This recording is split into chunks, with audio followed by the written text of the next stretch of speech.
지금부터 특성화고 안전 서포터즈 필수 안전 교육을 진행하겠습니다.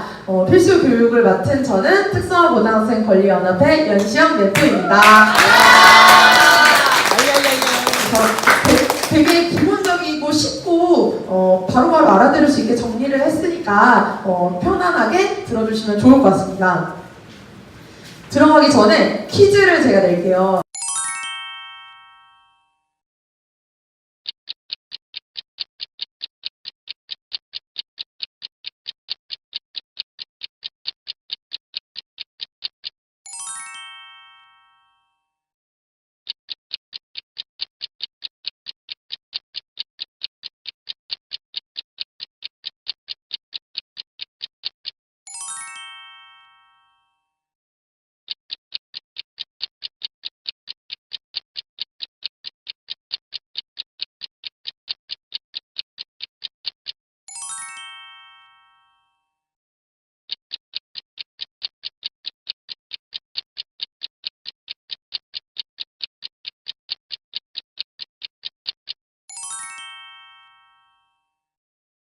그래서 안전 서포터즈 필수 교육은 첫 번째로 나부터 알자. 나를 위해서, 그리고 우리 친구들을 위해서. 그래서 여러분들이 일을 하실 때 같이 일할 동료들한테 알려주실 수도 있고 친구들한테 알려줄 수도 있잖아요. 그리고 두 번째는 필수 교육이라는 게 사실 거창한 게 아니고 굉장히 기초적인 겁니다. 안전은 나를 위한 거잖아요. 그런데 이런 안전 교육이 우리나라에서는 많이 이루어지지 않아서 지금 우리는 필수 교육이라고 하지만 굉장히 기초적인 교육이고요. 세 번째는 우리가 그러면 알았으니까 더 많은 사람들에게 정보를 주고 인식을 높이기 위한 캠페인을 하자라고 하는 겁니다.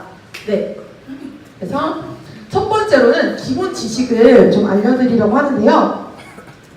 그래서 업무상의 재해라고 하는 거는 일을 하면서 다치거나 질병을 얻거나 장애를 얻거나 심지어는 죽게 되는 경우인데요. 이런 것들은 다 알 것 같은데 장애라는 게 뭔지 모르시는 분들이 있을 것 같아서, 장애는 일을 하다가 다치거나 병을 얻어서 결국 그걸 치료를 다 했어요. 근데 치료를 했는데도 이제 신체에 영구적으로 남는 거예요. 그 상처나 아픔이. 예를 들면은 일하다가 손가락이 잘렸어요. 그럼 그걸 치료를 했어요. 그러면은 그러니까 나중에 피는 나지 않더라도 손가락 하나 없는 게 사실은 내가 나중에 일을 할 때 노동력이 낮아지는 거잖아요. 그러니까 그런 식으로 영구적으로 남는 나의 노동력을 낮추게 되는 그런 거를 말합니다. 그래서 업무상의 재해라는 거는 일하면서 다치거나 심지어는 죽게 되는 이 모든 것들을 일컫는 말이고요. 그래서 사고, 질병, 위험 은 전후로 나뉘는데, 전에는 예방을 해야 되는 거죠. 사고를 당하지 않게 예방을 해야 되는 거고, 다쳤을 때는 치료와 보상을 잘 받게 해야 되는 건데요. 이 두 가지를 다루는 법이 달라요. 그래서 예방하는 거는 산업안전보건법에서 보호를 하는 게 있고, 치료와 보상은 산업재해보상보험법에서 다루게 됩니다. 그래서 여러분들이 다치기 전에 내가 안전을 지킬 수 있는 거는 산업안전보건법의 보호를 받으시고, 다치고 나서는 저 산업재해보상보험법을 보시면 됩니다. 그래서 일단 기본 지식은 하나 말씀을 드렸고, 그 다음으로는 관점과 인식에 대해서 알려드리고자 하는데요.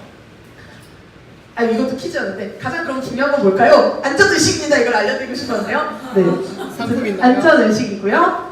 그래서 그러면은 안전의식을 위해서 무엇이 가장 뭐부터 봐야 될까를 말씀드리고 싶은데, 산업안전보건법은 제3조 1항에 이렇게 나와 있어요. 이 법은 모든 사업 또는 사업장에 적용한다. 그래서 여러분들이 어떤 일을 하든 누구와 일을 하든 어떤 회사에 다니든 간에 무조건 산업안전보건법의 보호를 받습니다. 그래서 노동법, 근로기준법 같은 경우는 5인 이하의 사업장 혹은 전체 사업장마다 적용하는 법이 달라요. 그런데 이 법은 안전에 대한 거는 모든 기업 그리고 모든 노동자들에게 적용이 됩니다. 그런데 사실 모두에게 보호를 받는 법이 있어요 라고 하는 건 굉장히 좋지만 우리나라의 현실은 좀 다르죠. 왜냐면은 우리나라는 자본주의 국가이기 때문에, 자본주의라는 사실은 좀 생명이나 안전보다는 어찌 보면 돈을 더 중요시하게 되는 순간들이 있는 것 같은데요. 안정과 생명보다는 돈, 이런 현실이 있는데, 이런 현실에서 나의 인식이 가장 먼저 기본적으로 갖춰져야 되고 중요한 것 같아요. 만약에 누가 지금 이걸 먼저 하세요 라고 했는데 내가 생각하기에는 이거는 나의 안전이 너무 위험한데, 돈으로는 효율적일 수 있지만 이건 너무 우리의 건강에 안 좋을 것 같아 라고 한 생각들부터 거기서부터 문제 제기를 하거나 그거를 바꾸거나 할 수 있다고 생각을 합니다. 네. 그래서 이거에 대한, 여기까지 어렵지 않죠? 네. 네네. 고맙습니다. 그러면 체킹은 산업, 아까 말씀드렸다시피 산업안전보건법에 보호를 받으시고요. 여기서 사업주, 그러니까 공장이든 아니면 그런 뭐 사장이든 그 사람들이 가져야 되는 의무가 있는데요. 사업주는 근로자, 일하는 사람들의 안전과 건강을 유지, 증진시키는 한편 국가의 산업재해 예방 시책에 따라야 한다. 그리고 밑에 보면 산업재해를 방지하기 위하여 필요한 조치를 하여야 한다 라고 하고 있어요. 그래서 어쨌든 그냥 사장이라고 보시면 이해가 더 빠르실 것 같아요. 그래서 사장은 일하는 사람들의 안전과 건강을 위해서 무조건 지켜야 하는 의무들이 법에 나와 있습니다. 그리고 일하는 사람들은 산업재해 예방에 필요한 사항들을 지켜야 하고 산업재해 방지에 관한 조치를 따라야 하는 거죠. 그러니까 예를 들면은 사람들이, 그러니까 뭐 국가나 기업에서 안전을 위해서 이런 것들을 하세요 이랬는데 싫어! 나 안 할 거야! 이런 게 아니라 일하는 사람들도 자기 안전을 지키기 위해서, 자기 건강을 지키기 위해서 함께 맞춰야 되는 의무도 있다는 거죠. 네. 그래서 산업안전보건법 제11조를 보시면은 교육에 대한 의무사항이 적시되어 있거든요.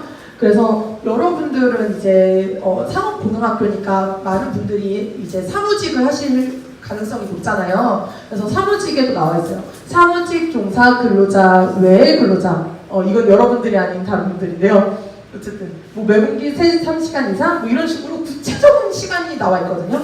그래서 이런 일을 할 때 어쨌든 안전에 대한 교육을 무조건 받아야 되는 것이 법에 나와 있습니다.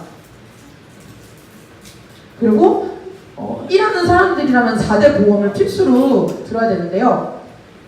고용보험, 건강보험, 국민연금, 산재보험. 그래서 산재보험은 내가 다쳤을 때 보험금을 받을 수 있고 그렇게 보호를 받을 수 있는 거예요. 병원에서 내가 그러면 다쳤을 때 1억을 내가 내야 되는 것이 아니라 그 기업이나 국가에서 책임져야 되는 거죠. 그 기업에서 내야 되는 게 있는데 이거는 무조건, 완전 무조건 알바를 하더라도 받아야 되고 그런 무조건 가입을 해야 되는 4대 보험입니다. 여기서 약간 그래 좋은 얘기 그리고 뭐 알아야 되는 이야기라고 할 수 있는데 조금은 지루하실 수도 있어가지고 하나 흥미로운 이야기를 하나 알려드릴게요. 그러면은 노동법, 이런 노동자들을 지키는 노동법은 어떻게 만들어졌을지 하나 말씀을 드리면은 이 성냥팔이 소녀 이야기 다 아세요? 네. 혹시 모르시는 분 있으세요? 진짜. 아무튼 그 1846년에 그 안데르센이라고 하는 사람이 만든 동화인데요. 기억이 안 나실 수도 있으니까 간략히 말씀을 드리면은 이제 12월 31일 날 가족들끼리 다 막 맛있는 거 먹으면서 따뜻하게 집에서 보낼 때 성냥팔이 소녀가 길거리에서 성냥 사세요, 성냥 사세요를 외칩니다.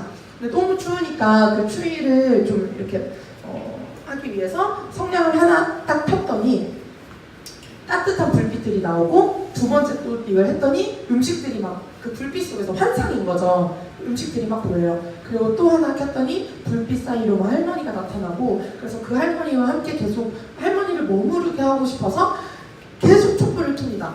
그래서 마지막 촛불이 타들어가고 이제 밤이 지나요. 그리고 나서 이제 다음날 아침 새해가 됐는데 이제 사람들이 길거리에 나오니 미소를 띤 채 죽어있는 소녀를 발견하게 됩니다. 되게 안타까운 동화잖아요. 근데 이 동화가 진짜 안타깝다. 이 소녀 어떡해? 뭐 이렇게 뭐 할 수 있고 뭐 촛불을 켜니까 뭐 여러 가지 그래서 상상을 일으킬 수 있는 환상적인 동화일 수도 있지만 이거에 보면은 이 당시 영국의 노동 현실이 담겨 있습니다. 아까 너무 귀엽고 아름다운 소녀인데 이게 그 당시 영국에서 성냥을 팔던 소녀들의 모습이었다고 해요. 여기 보면은 턱뼈가 무너져 있거든요. 그래서 이 성년팔이 소녀들이 굉장히 환상 속에 아름답고 안타깝고 그런 것만이 아니라 그 당시 이 성년팔이 소녀들이 이렇게 턱뼈가 무너지고 길거리에서 그 추운 겨울에 성냥을 팔 수밖에 없는 노동 현실이 있는데 그거를 잘 나와 있는 영상이 있거든요. 그래서 영상도 같이 보도록 하겠습니다.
그 산업혁명 이후에 가장 싼 값으로 노동력을 착취할 수 있었던 게 어린 아이들이었다고 해요. 그래서 어린 아이들의 노동력을 착취해서 그 성냥을 만들게 하고 돈을 주는 게 아니라 성냥을 줘서 공장에 내보낸 거죠. 그러면 그 소녀들은 밥을 먹기 위해서 그 성냥을 팔아야 했던 거예요. 지금 근로기준법은 이제 미성년자에 대한 노동을 보호하는 것이 있고, 그러니까 약소하지만 있긴 있어요. 조금 있고, 그리고 이제 일을 할 경우 무조건 현금으로 계좌이체로 돈을 줘야 된다라고 하는 게 법에 명시되어 있었는데 그때는 법이 없었던 거예요. 그래서 나이나 경험을 불문하고 그냥 싼 노동력을 착취했었던 거죠.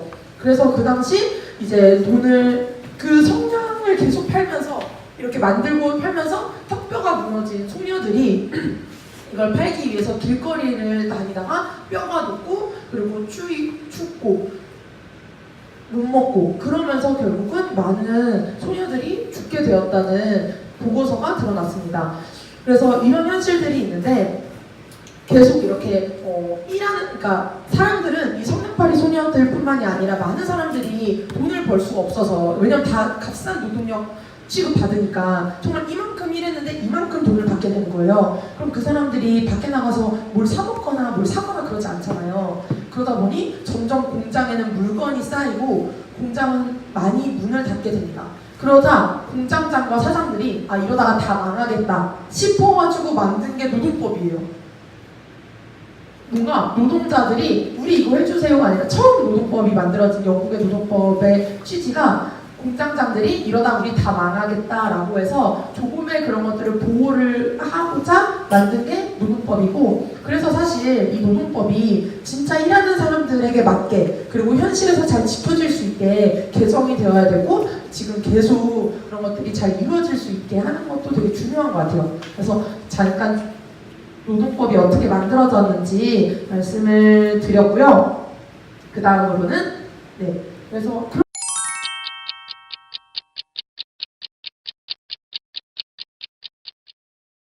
그러면 우리는 어떻게 예방을 할 수 있을까인데요. 그래서 일할 때 가장 먼저 해야 하는 거는 이제 뭘까요? 이런 사람도 있고 이런 사람도 있고 이런 사람도 있고 있는데 저는 여기서 좀 강조하고 싶은 안전 서포터즈들에게는 위험을 보는 거를 말씀드리고 싶어요. 그래서 위험을 봐야 되는 게 있는데 그 다음 봐주시면은 그 일을 하다가 죽는 사람들이 있잖아요. 근데 그 사고 사망을 당하는 사람들 중에서 근속 6개월 이내, 그러니까 일한 지 얼마 안 된 사람들이 다치거나 죽는 경우가 40%라고 해요. 그러니까 진짜 일에 대해서 미숙하거나 아니면 잘 모르거나 현장에 대해서 적응하기 전에 이제 다치거나 목숨을 잃는 경우가 되게 많은 거죠. 그리고 현장 실습은 사실은 굉장히 위험한 요소들이 많습니다. 그래가지고 안전교육은 초기에 집중을 해야 돼요. 그래서 지금 특성화 고등학생 권리연합회랑 교육부에도 제안을 한 게 이 안전교육을 무조건 필수로 진짜 제대로 이행되게 해야 된다라고 하는 것들을 엄청 강조를 하고 있고, 그래서 네, 다음 넘기시면 작년에 현장 실습 취업 현황을 보면은 제조업, 서비스업, 건설 이 순서대로 굉장히 많이 취업을 하셨더라고요. 그런 데서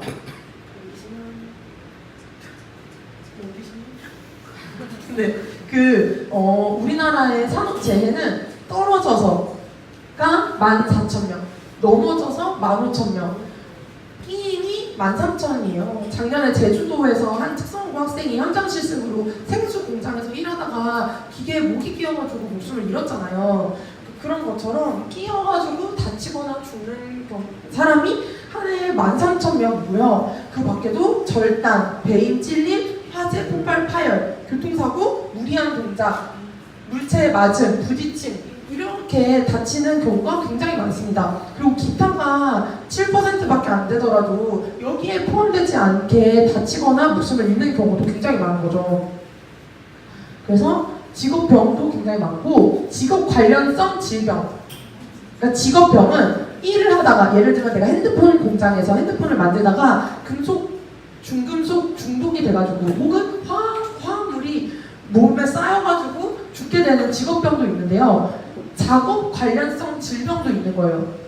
예를 들면은 내가 뭐 엄청 무거운 거를 옮겨요. 그러면은 그런 것들이 엄청 이런 물질적인 건 아니더라도 신체에 부담이 되는 작업으로 다치거나 몸을 상하게 하는 경우가 되게 많은 거죠. 네.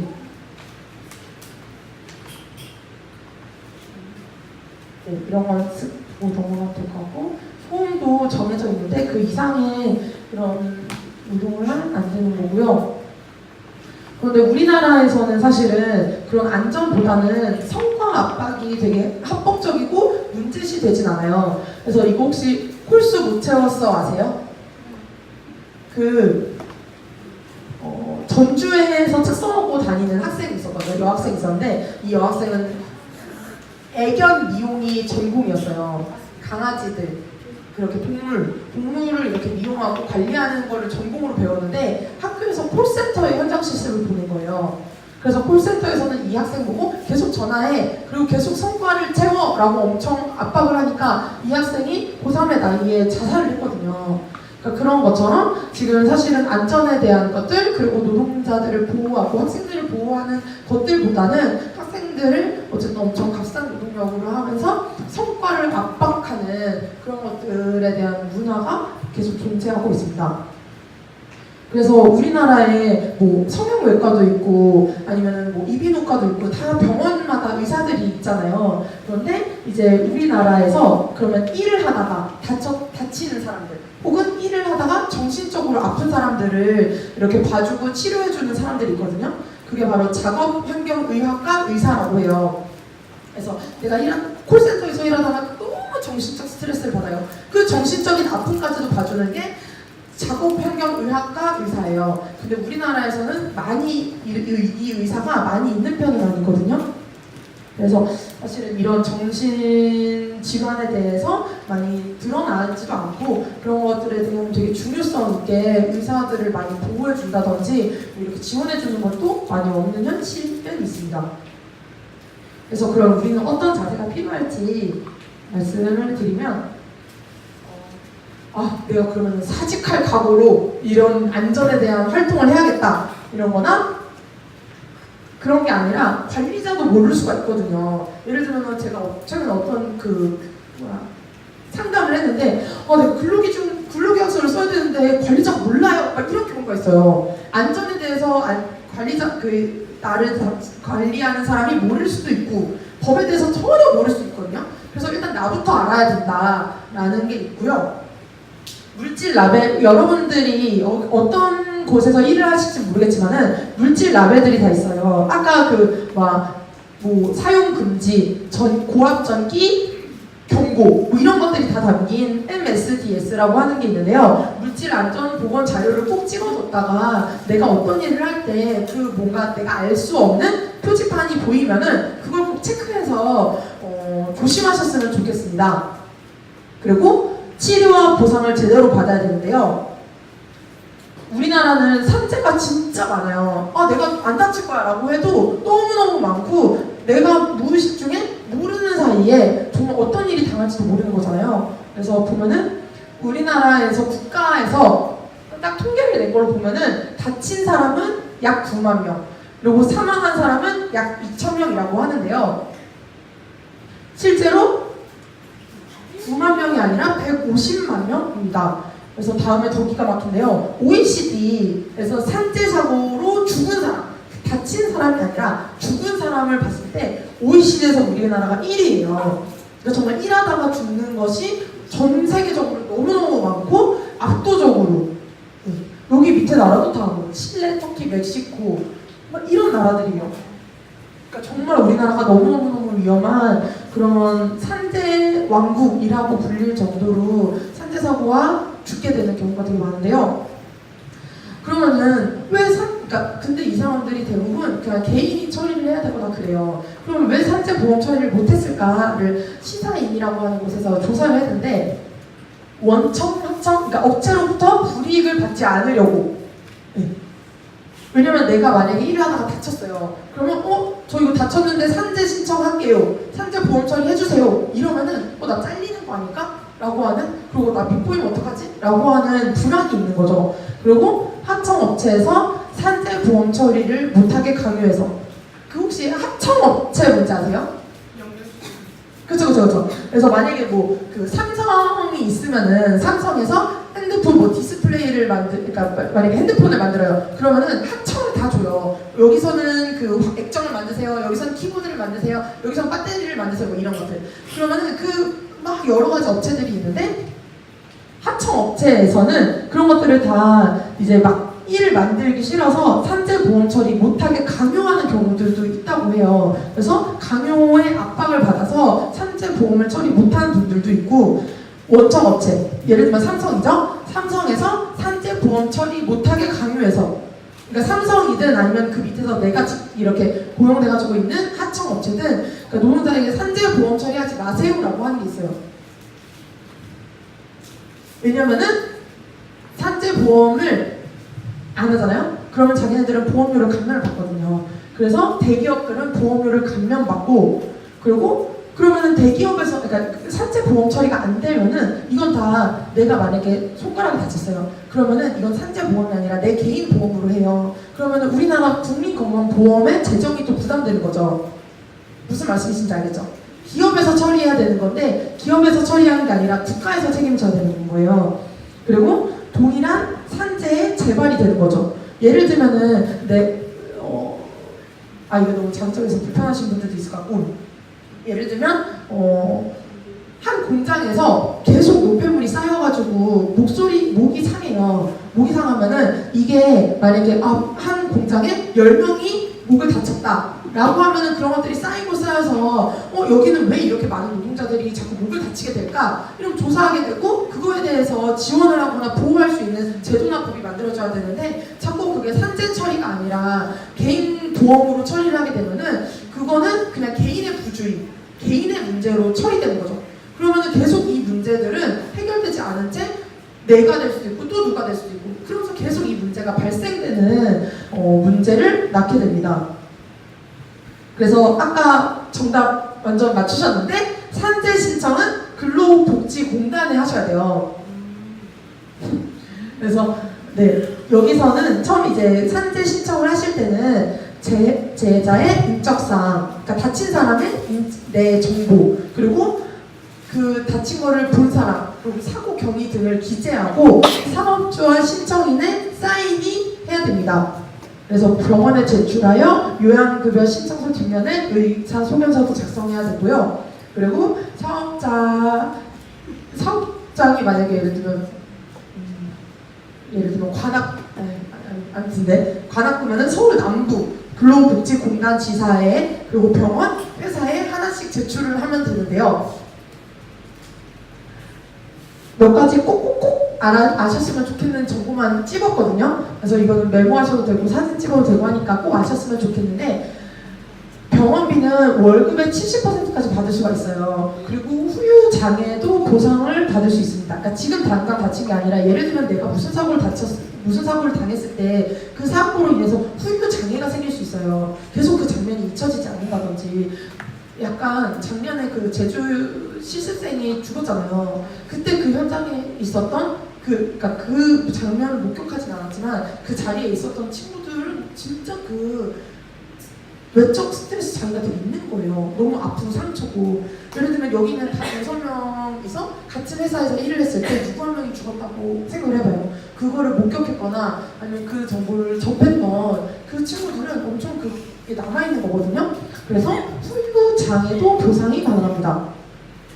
그리고 우울증이나 공황장애 같은, 그러니까 보이는 게 아닌 거잖아요. 내가 목소리가 안 나온다든지 손가락이 잘렸다든지 그런 것들은 눈에 보이는 거긴 하지만 이 비가시적인 우울증이나 공황장애 등 정신질환도 산재를 의심해야 되고 산재 처리가 됩니다.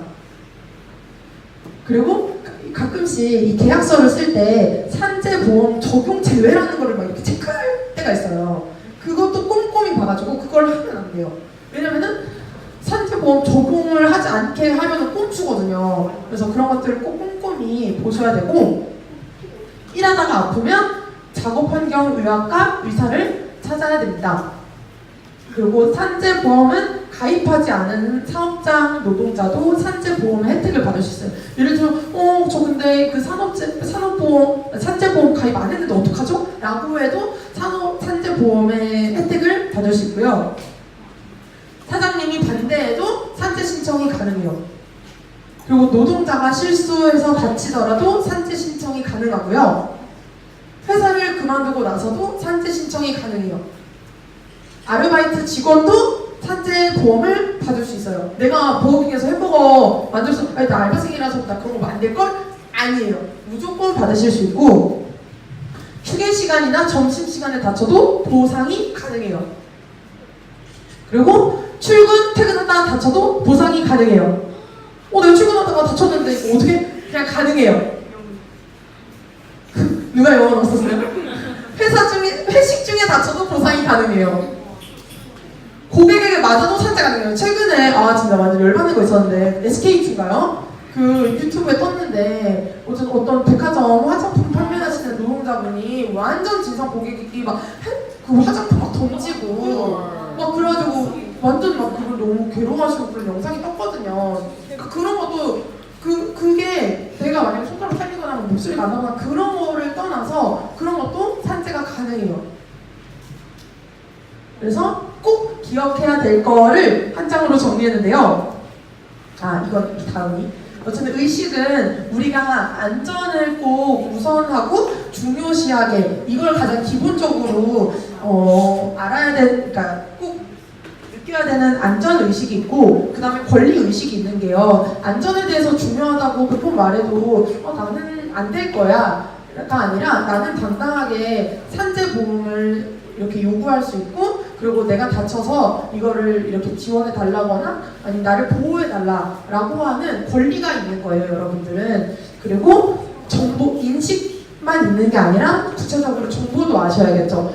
다쳤는데 모르겠다 이게 아니라 다쳤으면은 그때 안전 서포터즈에서 이거 산업안전보건법이 있다던데 뭐 이런 식으로 계속해서, 이번은 필수 교육이지만 계속해서 특히 특성화고 학생들은 이런 안전에 대한 법이나 제도나 그런 것들을 우리가 같이 많이 배우고 나누면 좋겠어요. 그래서 정리하자면은 가장 중요한 것은 안전입니다. 그래서 예방과 다치기 전에는 예방을 해야 되고, 만약에 다쳤거나 아니면 뭐 위험한 일이 당했을 때는 치료와 보상을 제대로 받으셔야 되고, 법은 산업안전보건법과 산업재해보상보험법의 보호를 받으실 수 있습니다.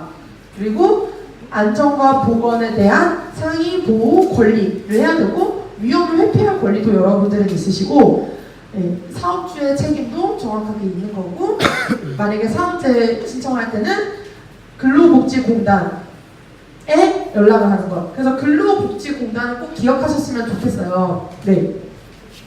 이렇게 딱딱딱 약간 막 길게 완전 장황한 설명보다는 필수로 똑똑똑똑 알아쳐야 되는 정보만 좀 정리를 했고, 네, 이게 끝이거든요.